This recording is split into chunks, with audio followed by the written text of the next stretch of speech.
Hi, this is Joe again with another review, and instead of doing a typical movie or television show review, I'm going to be doing something a little bit different. I'm actually talking about wrestling, actually, which I don't really do on my videos, but I decided since I've seen other people doing reviews about wrestling, usually talking about either a particular wrestler or particular pay-per-view, since we just had the WWF actually.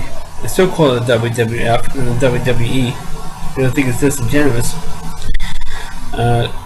Did a pay-per-view for Money in the Bank. But I'm going to be talking about what wrestling was when I first started watching it, and which is what I feel as a borderline wrestling fan. The wrestling in the 80s was definitely a hell of a lot better than what it is now.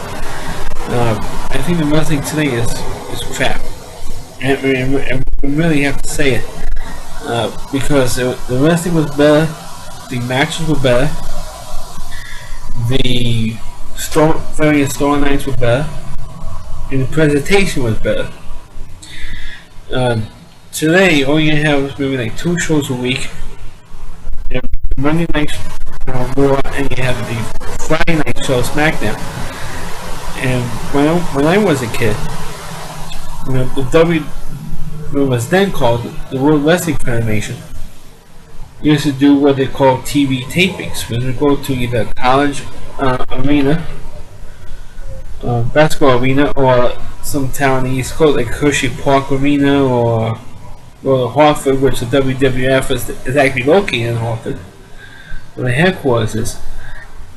And they would do like maybe a month of shows or 2 months of shows in these various arenas. If you haven't been lucky enough to get to tickets to these TV tapings, you're able to see in advance, like about at least a month or 2 months in advance, who's going to be wrestling who's going to be rivalry with who's going to wrestle for what championship. And there were only 3 championships in those days. You had the heavyweight championship, which was held when I first started watching wrestling. It was held by Hulk Hogan in the original title reign. You had the Intercontinental title, who was, again when I started watching wrestling, was Tito Santana. And you had the tag team belts held by the Dream Team, which was Brutus Beefcake and Greg Valentine. And of course, you had, when we went on these TV tapings, you usually have it's an hour show, and it was actually 2 shows. So there's one show that aired, at least here in New York City, it aired on Channel 9 here in New York. It was an independent station which showed a lot of syndicated television shows and various talk shows and possibly game shows and once in a while cartoons. But sadly, they didn't have much to put on except maybe movies, so they put on wrestling. And how I got into watching it is because there was nothing really to watch. I think it was in the fall or the summer of '85. I was a die-hard Star Trek fan, and London station, Channel 11, used to watch. I used to put on the original Star Trek series, and that was the only Star Trek television series that was made at the time. Until 2 years later, in '87. But when the Next Generation came on the air. But at that time, I constantly aired Star Trek, the original television show at 6 o'clock on Saturday night. And then by the summer or fall of '85, I don't remember exactly when it was, when Channel 11 decided to take off Star Trek at 6 o'clock on Saturday night. So I happened to look at the TV listings and said, oh, what can I watch at 6 o'clock? And at 7 o'clock was the local news. So I was looking at the paper and I haven't seen wrestling. Oh, let's check this out, and that's how I started watching it. Which of course, during the show, they usually have the top line talent, except for Hulk Hogan, who was the heavyweight champ. Whoever happened to be the heavyweight champ in those days, in the '80s, in the early '90s, whoever had to be the heavyweight champ, they never wrestled on regular television. Maybe at least on the weekly shows, they never wrestled. Vince Hogan never wrestled. So once he shows, okay, who's the heavyweight champ? You always either see Santana wrestle or the tag team champs wrestle. Never the heavyweight champ. Another thing too, they always used to put like a non-title match. And I'm like, can these guys ever put the titles on the line? Just once? So you can see an actual match actually meant something. Most of the time, most of those matches didn't mean a hell of beans. Because the top line was used for the top line talent. Because you usually have, like I said, a top line wrestle some Steph who will constantly be on these shows and constantly moves. Like Barry Horowitz, for example, when he was a brawler, he always used to be on the show and there was another wrestler named Iron Man Sharp who also constantly moves. He would grunt throughout the whole match. Like they said, no, he used to through the whole match. It would be like a fake forearm when he hit somebody with it. And he would always lose. But then they would have, on these 1 hour shows, used to have, originally the 1 hour shows used to be called, I think, All-Star Wrestling and, I forgot what the actual title of the show was, but the announcers were on a 6 o'clock show with Vince McMahon, who owned the WWF, died years later, and the classic the Hall of Fame wrestler now, Bruno Sammartino. And there used to be a wrestling show at 10 in the morning was announced by Monsoon and Jesse Ventura. And then of course eventually Jesse Ventura got switched to I'm getting ahead of myself. Going back, they had always used to promote this stuff, and then they used to have these little interview segments. Like Roddy Piper would get to Piper's Pit, and on the other show they used to have Jesse Ventura on the Body Show when the interview a wrestler trying to hype it, or if a new wrestler came in, would hype that. Another thing too, on these 1 hour shows they used to have, you have to promote the rivalries between two wrestlers. And one of the rivalries I remember them hyping was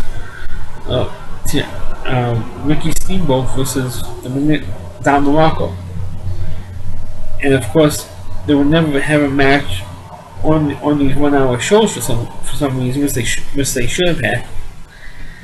What they did was they would hype the next wrestling card in the local arena. And at that time, you had 3 arenas in the New York City area. And of course, you had Madison Square Garden, of course. You had Nassau Coliseum. And you had what was then called the Bridgeport Arena in the Meadowlands, New Jersey. Now you have 2 other arenas. You have the Barclays Center in Brooklyn, and you have the Prudential Center, which is in Newark, New Jersey. So you actually have 5 arenas now, which you didn't have over 30 years ago when I started watching wrestling. So during the matches between, like, say, Tio Santana versus Barry Horowitz, I'd say, Harold Finkel would come on the air as a voiceover, and they would cut into the announcers and say, "Oh, coming up in Madison Square Garden on, let's say, June 25th, you have Hulk Hogan versus, let's say, King Kong Bundy for the heavyweight title, or we have Tio Santana versus Big Valentine for the IC title, or you have the tag team titles on the line against the British Bulldogs." They would hype that. Or then you have on this day in the Nassau Coliseum, this day in the Meadowlands, and you advertise the card. So if you want to see, let's say Ricky Steamboat versus Don Morocco, top rivalry at that time, you have to go to Madison Square Garden, up to the Meadowlands, up to the Nassau Coliseum, and they have these various matches, like a steel cage match, or you have a lumberjack match, or something like that. So it's not nonsense, and you don't really have it on regular television. Until in '85, Vince McMahon, when he was trying to make the WWF at that time into a national thing, which he already did that March with the very first WrestleMania event, and that became a huge money-making deal an unexpected money making deal because everybody was worried it was going to be the first WrestleMania in Madison Square Garden was going to be a flop. But they made a boatload of money, a boatload of publicity. So at that time they had also they had a thing with Hulk Hogan and Mr. T. And Hulk Hogan will appear on the A-Team television show, and Mr. T was a star on it.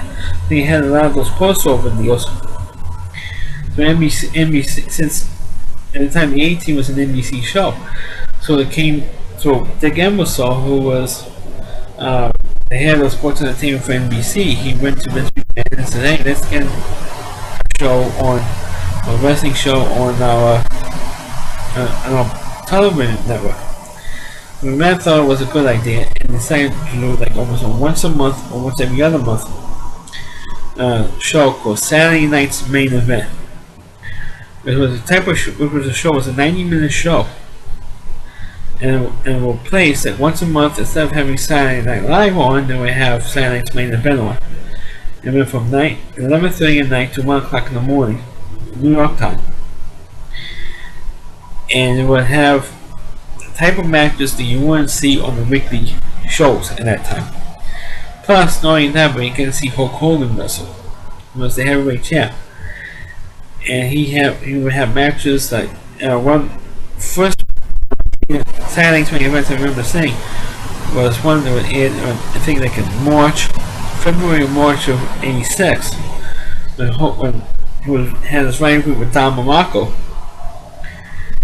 and during the match King Kong Bundy interfered and squashed Hulk Hogan like a grape, and that set up WrestleMania 2, the main event for WrestleMania 2. But then again, you also see other matches that you wouldn't normally see on weekly shows. You have Hulk Hogan wrestling. You had the heavyweight championships on the line. You had tag team belts on the line. You also had other rivalries that were also going on. And it was good. And not only that, but we would have cable TV then,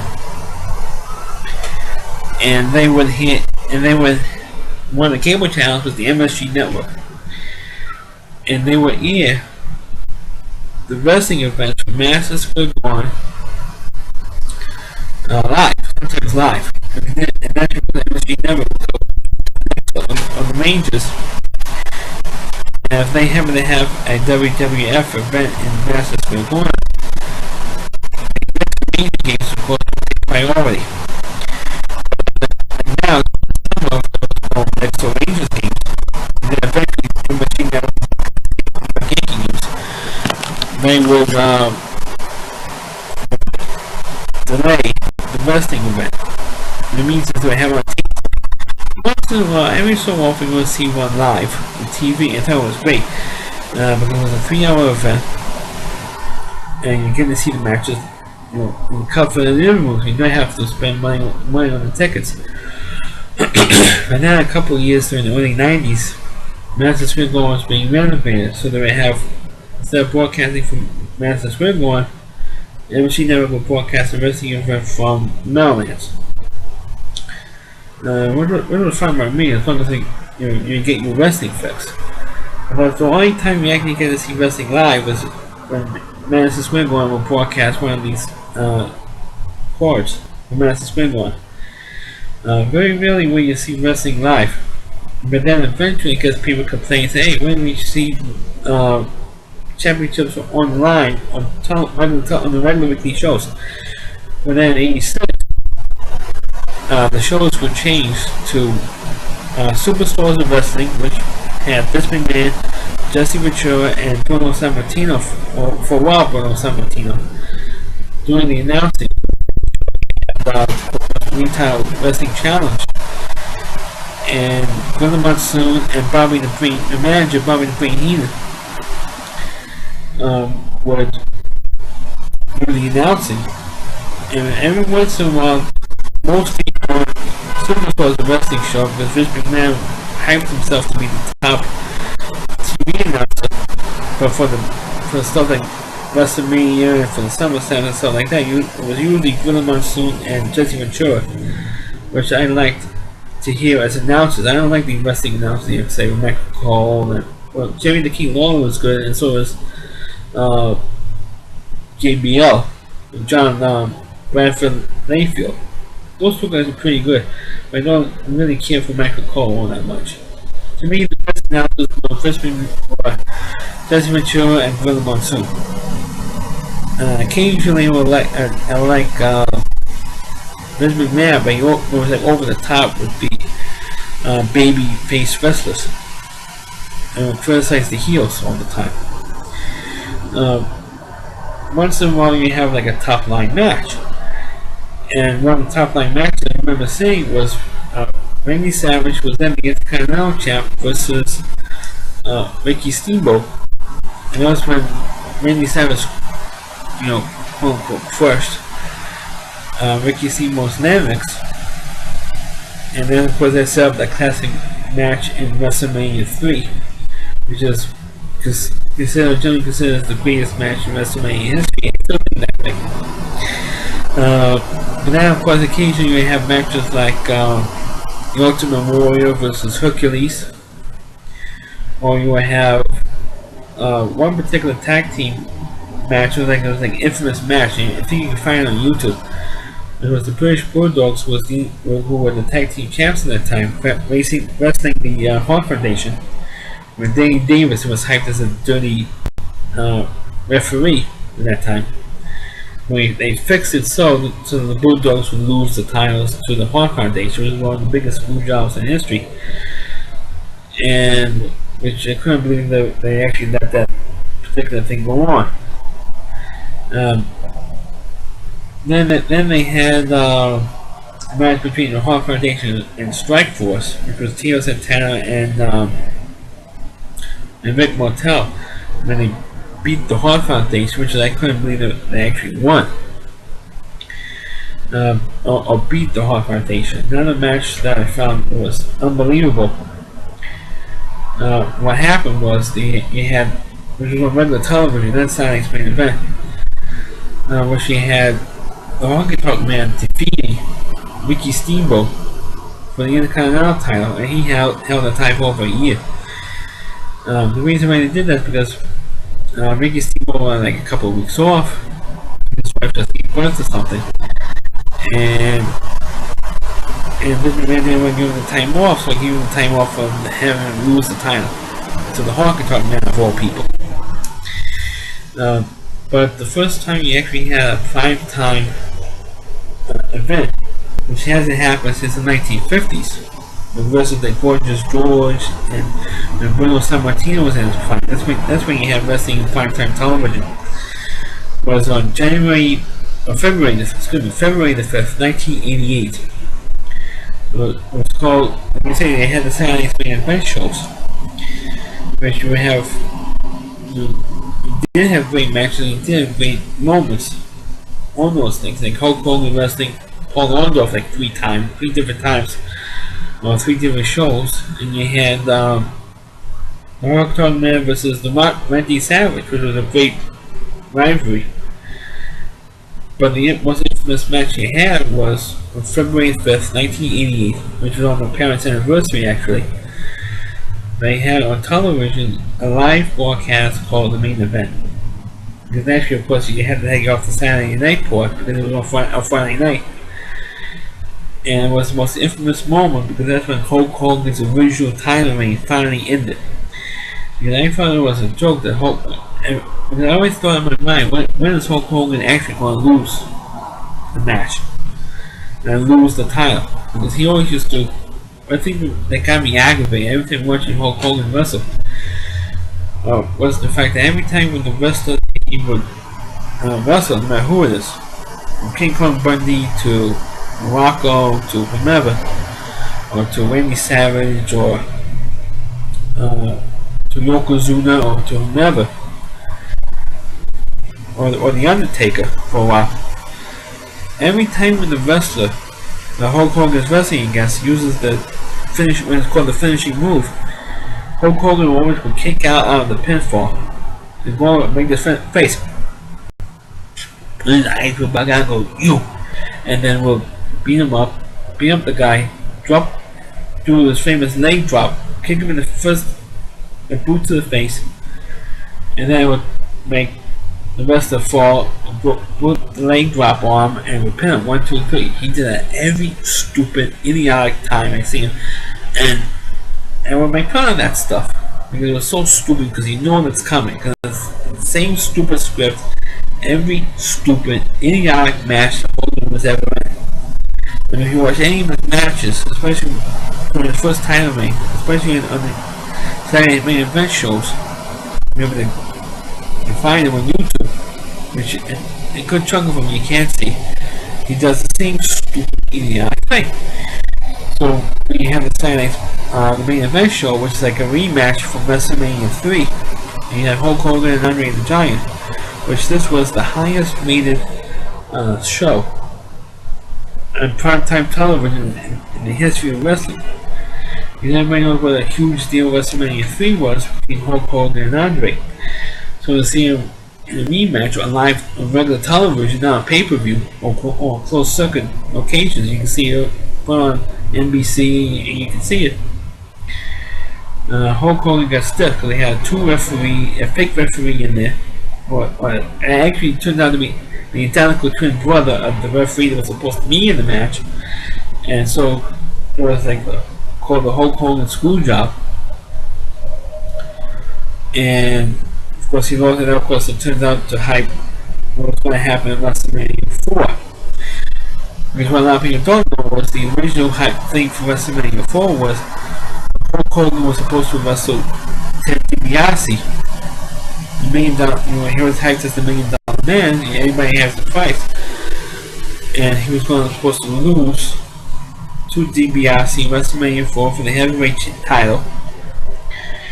And the other bit was the bit I mentioned earlier between Macho Man Randy Savage and the Honky Tonk Man. So we're going to have the last match in WrestleMania 4. And that's Randy Savage would beat the Honky Tonk Man for the Intercontinental title. And that's it. But it's a main event here. Now, it's going to be 4 minutes. I put on the light here. Okay. Now, hopefully you can see me a little bit better now. And the Honky Tonk Man and Vince McMahon introduced this idea to the Honky Tonk Man, and he said no, he didn't want. For some reason, he didn't want to do it. So they changed his policy and made it a school job on live television, which I thought was great because it's the first time you actually had an event live, and you knew there was something going before you with the referee. Because during the match, particularly Jesse Ventura and a little bit for Vince McMahon, because they were the announcers for this event, they were constantly hyping what a great job the referee was doing. Of course, anybody who was watching wrestling at that time knew the controversy of the Hulk Andre match in WrestleMania 3, because within the first, it wasn't even 5 minutes of that match, where Hogan tried to slam Andre, and Andre fell on him, and Joey Morello was the referee. He had one, so he can actually count. Then he actually went the math 3 times. It means it was a pinfall. Now Andre showed 1 on that within the first 5 minutes. But since they had so much hype for this match, they decided, hey, it was a 2 count, not a 3 count. Hogan raised his shoulder just when they hit the mat, so it's not going to count that. So they had a longer, like a 12 or 13, 12 to 15 minute match or whatever. I don't remember the exact time of how long the match was. So to eliminate that, they did this thing on TV, and it was going on for almost a year. Now, Andre wanted a rematch with Hogan, and he never got it. I think they did have matches across the country. Like in Madison Square, but that's like a local area network. That's where you have to catch, and if you have a satellite or something, you'll be able to see that match, or unless they showed it on prime time on the primetime wrestling show, which was on Monday nights then, pre-Monday Night Raw. And then, fortunately, it didn't happen, and Andre won like a match on Saturday like main event or something. That never happened. But Andre did interfere in a couple of matches, and the matches were over, and Hulk Hogan down before they had decided the main event show. I thought it was, a great bet. I mean, that was like one bet you didn't really expect with the twin referees. Which of course you can see that show on YouTube, the entire show. But what I remember was that the Hulk Hogan match was first. But the actual thing was second. Behind the first match was the Randy Savage match, and then you had the Andre Hogan match, which took place the rest of the show. Because it was a 1 hour show. Then I thought it was like the best bet, and I mean after that bet, the show the wrestling. Because one of the things that also bothered me, Hulk Hogan in particular, how they did him when they had these matches, was that just about everybody who he ever became buddy with or wrestled with in tag team matches or whatever.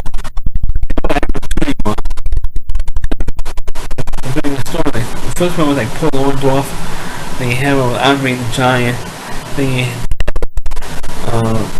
Randy Savage was like the third guy.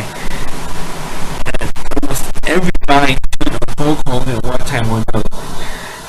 And that bothered the hell out of me. They kept doing that crap. Like I said, what really changed in wrestling, at least wrestling viewership, at least for me, was, like I said, on Monday night they used to have this 2-hour show on the USA Network called Primetime Wrestling, which the way they did was originally was Gorilla Monsoon and Lord Alfred Hayes, who both since passed away. We'll talk about wrestling they have it over the weekend in various wrestling shows. Like Wrestling Challenge and Wrestling, Super Tours of Wrestling, and then Bobby Heenan came in, and they did, and Gorilla Monsoon and Bobby Heenan did all this funny comedic bits together. Then they used to show matches from different arenas, not only the stuff that they appeared over the weekend, but various matches they appeared in various arenas, like the old Boston Lawn, the old Maple Leaf Lawns in Toronto, some like Madison Square Garden, or arenas in the New York City area. But then in 1993, they decided WCW started doing like a live show on Monday, occasionally a live show on Monday nights, which was eventually couple years later was called Monday Night Nitro. So, which was on by Ted Turner at that time. And so I said, oh, let's see if we can do a live show. And it was called Monday Night War, which was the first few shows, the first couple of months was filmed in the Hand Center in New York City, which was near Madison Square Garden. In case you don't know, New York City, and they had live matches. Not only did they have live matches, but they had a superstar wrestler with a superstar wrestler. Like you had a bit, one of the first bits, remember they had Razor Ramon or Scott Hall was the 1-2-3 Kid. You had that bit for a while, then you had a bit with Brutus Beefcake, where he had his face bashed in a parasailing accident, and Ted DiBiase and Mike Rotundo, who was dubbed as IRS, then bashed his face in. Which was hyped the WrestleMania 9 match. And so you had, actual matches that you didn't see in the weekly shows, and that pretty much killed the weekly show. The Super Sports Wrestling show and the Wrestling Challenge shows, because instead of when you go to tape shows, you can see shows live. And instead of seeing a superstar wrestler wrestling some stuff, you would have a top line wrestler with another top line wrestler. So within 3 years, those shows were no longer on regular television anymore, and they're pretty much dead. So those shows were no longer on television. And for a long time, there used to be just one wrestling show, that was Monday Night Raw in the WWF. And then I think by 1998, they did a special on what was then the UPN network called SmackDown. So let's see how well the show will do, and see if maybe we can get back on regular television. And it was like, I'm thinking about like 4 years. It was like 2 or 3 years since I watched wrestling on television because I didn't have cable. That was the period I didn't have cable, and so it's been like 5 years since I had cable. So it's 5 years since I've seen wrestling. So on the weekly shows. For 2 years later, or 2 or 3 years later, no more weekly shows. So for about 3 or 4 years, I didn't see wrestling. Now all of a sudden, wrestling is back on television, and it was like totally changed format. I really didn't like the way it was more vicious, more violent. That happens outside the ring and inside the ring. All the managers that I grew up with, like Bobby Heenan was gone, Jimmy Hart was gone, either in WCW or unfortunately died. Classy Frank Gracie wasn't there anymore. Mr. Fuji was not there anymore. Slick was not there anymore because he left to become a preacher, so Slick wasn't there anymore. You had all these guys who were great managers, great comedic shtick. They were all gone. And now you have all these women in skimpy outfits, which I don't mind seeing, but that's another thing altogether. And you totally change. I don't like the way it is now. And now you have a pay-per-view. When I was a kid, by the late 80s, early 90s, you just have 4 pay-per-views every year. WrestleMania, you had Survivor Series, which was the second one created, Royal Rumble, and you had SummerSlam. It was like every season, for the 4 seasons, you have one pay-per-view event. Now you have a pay-per-view event every single month, and what they do is they take Monday Night Raw and the SmackDown shows, and they hype it for the Monday next pay-per-view show. And which now I had Raw Cycle, which I don't like, and I feel like 4 main shows, or 4 main pay-per-view shows, is like more than that. And I think you have 4 or 5 Survivor Series style matches, and now you're lucky they have like 2 or 3 at the most. You may have 2 with all male wrestlers, and you may have 1 with the women. You may have like 4 of the old style Survivor Series matches. But for me, it kind of like waters down the WrestleMania, or because you see the type of match you see in the monthly pay-per-views the WWE has now, you would see in WrestleMania, or you will see at SummerSlam, or you will see one of the 4 matches leading up to the Royal Rumble. You will see something like that. But now you see those matches on just about every single stupid pay-per-view they have. So by the time you get to WrestleMania, what the hell are they going to do with WrestleMania? They have to have, let's say, John Cena versus, let's say, for example. And now you have that the month before WrestleMania, and now you have that WrestleMania when you go do WrestleMania. What type of match we're going to have to hype main event in WrestleMania? But the one thing they have done last week is with the hype the Undertaker matches, which is because I think he wrestled the most times. He wrestled like 22 times in WrestleMania. Which I think is the most from any wrestler, and he was first 21 times. The problem with his so-called streak that he had was in this year, 2014, with Brock Lesnar, was the fact that most of his matches were stiffs. I want to say stiffs, but wrestlers who were past that prime. Like he wrestled Jimmy Snuka was the first match, which I just think Roberts, and then he had the first match being wrestled Giant Gonzalez. Then he had King Kong Bundy, who was all impressive, which took like 10 years to since he wrestled in WrestleMania Bundy for almost 10 years. And I mean, he had pretty crappy matches for the most part. It wasn't until, let's say, the last 10 years or so, almost the last 10 years, when he had great matches. And so, but at least half the streak was the crappy matches. So the man's whole big deal is that, hey, you're looking at his matches, the matches are pretty crappy WrestleMania. And when he finally lost, I know a lot of people, I've seen a lot of stuff where people got upset over the fact that The Undertaker lost. I think that most diehard wrestling fans were not really that upset over the fact that he lost. It's the fact of who he lost to, which was Brock Lesnar. I know The Undertaker's real name, but he went to Vince McMahon and said, hey, let's end the streak this year. I want to finally end this stupid streak here. So that's why he decided to lose this year WrestleMania, end the streak at 21 wins.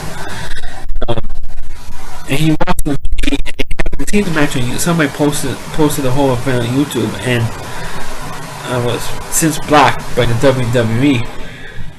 I saw the match was a legit loss. I think most of the audience was in shock. They finally lost. People expected him to beat Brock Lesnar because most people didn't like Brock Lesnar, so they wanted him. They want more Brock Lesnar to lose than The Undertaker to lose. The Undertaker to finally end. He didn't end. He had, I think, there were 3 matches against Triple H.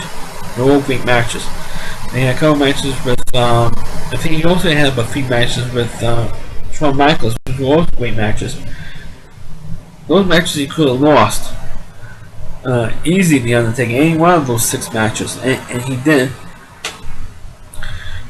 He lost with this one, and that's what I think most people got upset over. But I think that,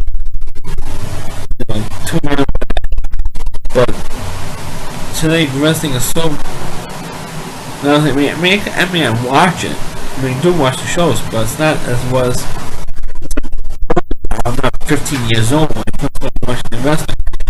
I'm over 40 now, and it's just don't like the way it is now. I just don't like it was better then. I know it's a pretty long video they made, but it's like, I kind of know a wrestling review thing about how it was back in the 80s, and it's where it is now, and I still think it's terrible. So I hope you wrestling fans out there enjoyed this video. I know I ran different tangents here, and it's long, so I hope you student and watch this thing. Please please feel free to comment on it. You may affect your criticism, I don't mind. That's not long, you don't insult me, it's fine. Please subscribe to my channel, and please forward this video to your Facebook pages. Thanks for watching.